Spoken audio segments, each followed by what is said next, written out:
So we did the Queensland team last week and look how well that's already going. So hopefully me doing this doesn't jinx anyone that'll get injured or suspended this weekend out of the team I've chosen. But you know, that always bloody happens. But let's get into it. We've done the Queensland filth, disgusting cane toads. It's time to move on to the New South Wales Blues, the superior state. And we need to win this series. And most importantly, we need to win game one. Game one is a must win for New South Wales. And unfortunately, everyone's got a bum hamstring or some other sort of injury. But for the first time in a while, New South Wales are underdogs, and I love this backs to the wall mentality. Queensland are hating it, and that's what's going to make him crumble on top of the best 17 available that I have picked today. So, ladies and gentlemen, this is my New South Wales lineup for game one in Sydney. Granted, hopefully we can get through a round for New South Wales that doesn't see another hamstring injury. It would be a greater effort than Queensland in 2020. So here is the lineup. And you don't have to at me because this is just my opinion. If you want your own, then let me know in the comments section below. But the good thing for New South Wales, unlike Queensland from at least this video's perspective, is that we actually have some things to talk about. And one of the big talking points so far this season has, of course, been the fullback. The last few years, it's been a lock for James Tedesco,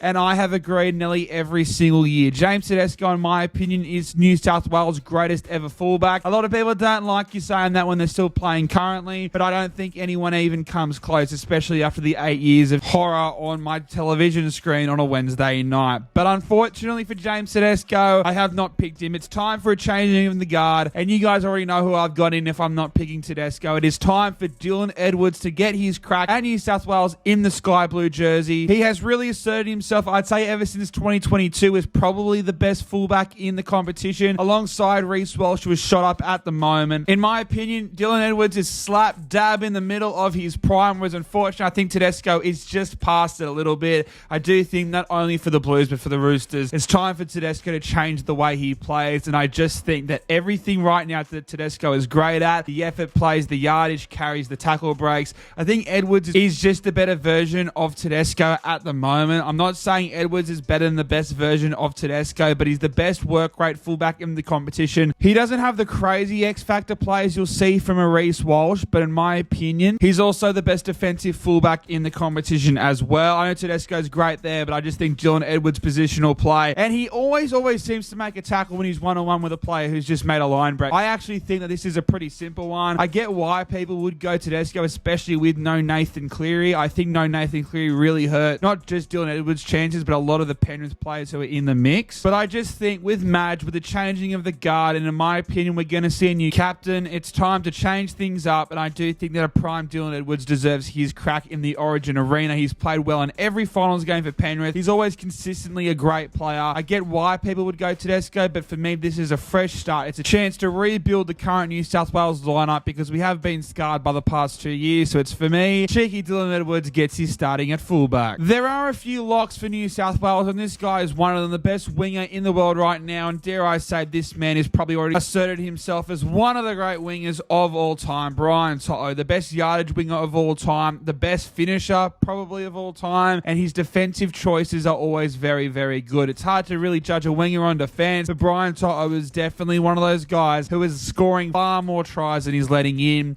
I think he's a lock for the wing spot. He can play both left or right for the makeup of this team I've got. I'm going to chuck him on the left. He's a freak of nature. He always starts the sets well, and he never ever has a bad game. Even in his quiet games, he's running 200 plus running meters. So he's an absolute freak. He's an absolute lock for me, To'o. Like I said, he's been one of the best wingers for New South Wales ever since he came to the side in 2021. Unfortunately, hasn't had the luck on his side and hasn't stuck to a side, but I guess a guy like To'o doesn't really need to decide which part of the field he's playing on. But for the makeup of this team, he's on the left wing, and on the left centre inside him is his old brother, Stephen Crichton. He's my left centre. He's an absolute lock, like To'o, who was probably one of our best in last series despite the loss, which is weird considering I do think he was one of our biggest strugglers in 2022. But when you talk about big game players, when we talk about big game plays, when the game is on the line, if there's one guy, especially with no Nathan Cleary and Tommy Turbo, who would I want with the steeding in their hands? It's Stephen Crichton. Stephen Crichton locks in that left centre spot to me next to Brian To'o.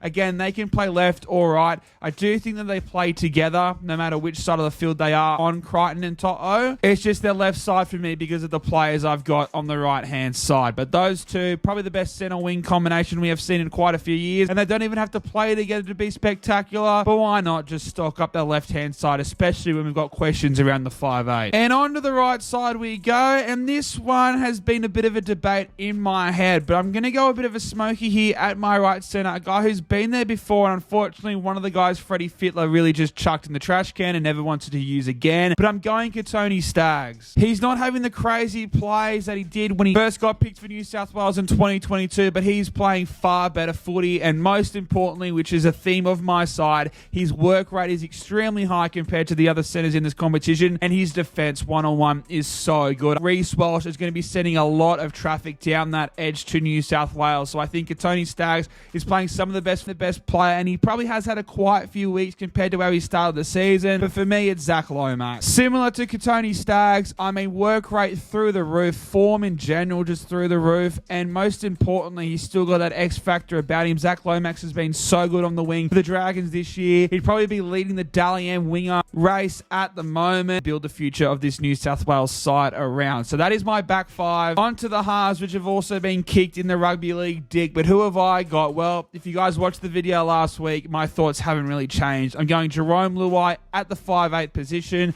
Originally, I had Nico there with Nathan Cleary playing at halfback, but like I said, Tommy Turbo's hamstring problems are contagious, but I just think Jerome Luai really fits the shape of this side, and I know we've made the mistake of being too Penrith-centric in the past, but I just think Luai at 6, Stephen Crichton at centre, and Brian To'o on the wing. Defensively, that's going to be impossible for Queensland to crack, especially with how Reece Walsh central they're going to be, especially with no Cameron Munster. So for me, Jerome Luai, he's a great ball player. He's picked up his form in the past couple of weeks without Nathan Cleary. He's a proven winner, and he's going to bring so much confidence into the camp, not just on the field, but off the field, especially for a guy who is going to be my halfback, and there is no debate around this. It is Nicho Hynes. Yes, I understand the Mitchell Moses rhetoric, but you cannot bring him in after, 11 weeks without him? He wouldn't have played a game, and he is a guy who has only won the one live Origin match where really he just did a job. If Mitchell Moses had like an absolutely outstanding performance in last year's Origin series,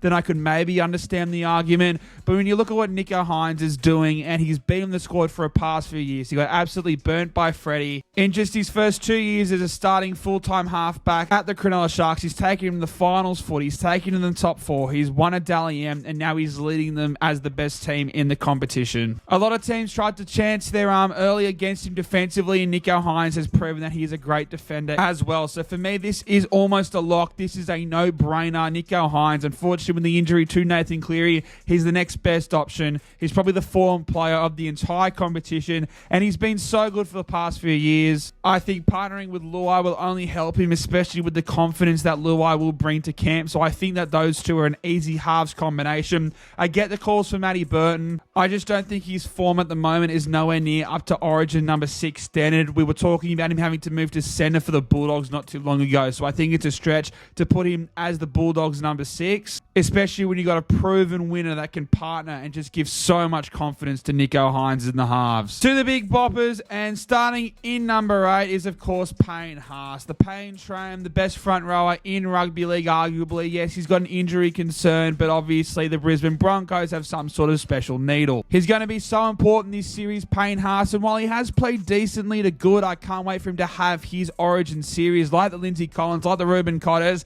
I think Payne Haas is the guy who can play 60, maybe even 70 minutes in the middle. He's getting older. We haven't even seen prime Payne Haas yet, so I can't wait to see how he can go in this Origin series, especially with New South Wales. Their backs are up against the wall, and it's also a good chance to prove himself as the best front rower because he's going up against a pack that doesn't have Big Tino and Tommy Flegler in it. And I think a guy who could really help the way Payne Haas plays at starting dummy half, it is Mr. No Teeth. It is Cam McInnes. The calls for him, especially with Madge Maguire being announced as the coach, have gotten louder and louder. I think that he's going to be such a good player for New South Wales this series, and it's probably in the best form of his career. He starts at number 9 for me. He's got that experience, and spoiler alert, I do think he'll move into the middle of the field as a middle fourth for the majority of the game. I just think for the first 20, I have a plan, and Cameron McInnes isn't going to let anyone down. He can survive at dummy half for the the first 20 minutes, and I also want him tackling as many blokes as possible.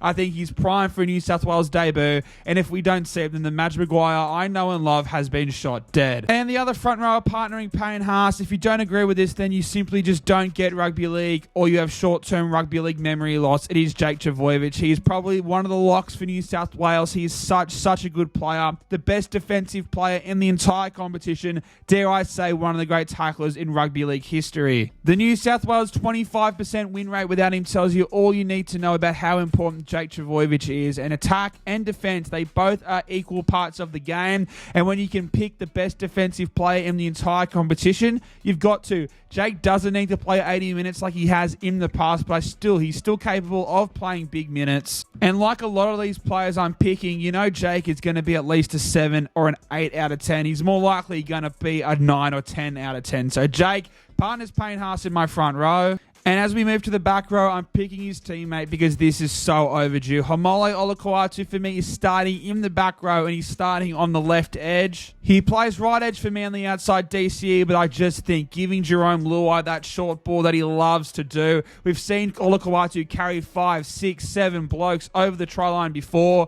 You give Luai that short ball option as well as having Critter and To'o on the outside. That could be one of the scariest edges we have seen for New South Wales for a long time.